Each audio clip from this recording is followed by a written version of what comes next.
ఎన్ని లక్షలు ఎన్ని కోట్లు పెట్టి కొన్నా దొరకని ఒక ఆదరణ, దాని గురించి జ్ఞాపకం చేస్తూ ఉన్నాడు. ఎందుకనంటే ఆదరణ అనేది మనుషులకు సాధ్యమయ్యే పని కాదు.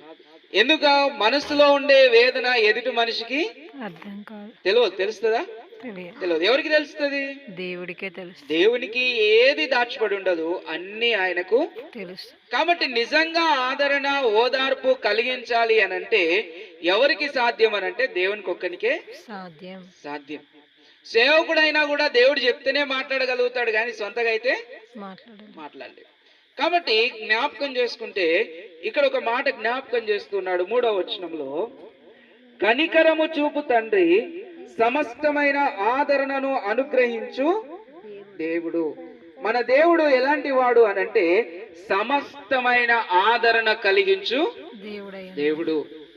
నిజంగా భూమి మీద మనం ఆలోచన చేస్తే కొన్ని మాటలు మనం ఆలోచన చేస్తే బైబిల్ గ్రంథంలో నుండి, ఇదిగో తండ్రి లేని వారికి తండ్రి నేనే అని దేవుడు అంటున్నాడు, తల్లి లేని వారికి తల్లిని నేనే అంటున్నాడు, పిల్లలు లేని వారికి కుమారుణ్ణి నేనే అంటున్నాడు.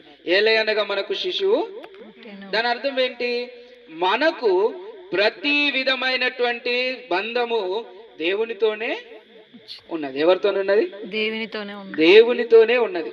కాబట్టి మనం జ్ఞాపకం చేసుకోవాలి. 4వ వచనంలో అంటూ ఉన్నాడు, చూడండి, దేవుడు మమ్మును ఏ ఆదరణతో ఆదరించుచున్నాడో ఆ ఆదరణతో ఎట్టి శ్రమలలో ఉన్న వారినైనను ఆదరించుటకు శక్తి గలవారగునట్లు ఆయన మా శ్రమ అంతటిలో మమ్మను, అపోస్తులైన పౌలు భక్తుడు తన ఇంటిని, తన కుటుంబాన్ని, తనకున్న ప్రతీదీ పోగొట్టుకున్న తరువాత పరిచర్యలో తనకెదురైన శ్రమలను బట్టి ఇదిగో జ్ఞాపకం చేస్తున్నాడు. దేవుడు మమ్మల్ని ఎలా ఆదరించాడో అదే విధంగా ఎలాంటి శ్రమల్లో మమ్మల్ని ఆదరించాడో అట్టి శ్రమల్లోనే మిమ్మల్ని కూడా ఆదరించుచున్నాడు.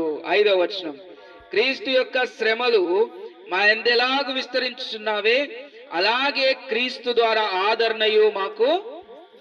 క్రైస్తవులైన తరువాత దేవుని బిడ్డలారా మనం జ్ఞాపకం చేసుకోవాలి, మనకు శ్రమలు వచ్చినవి అని మనం అనుకునే సమయానికే మన శ్రమలు తీరిపోయే విధంగా దేవుని యొక్క ఆదరణ మనకి దొరుకుతుంది.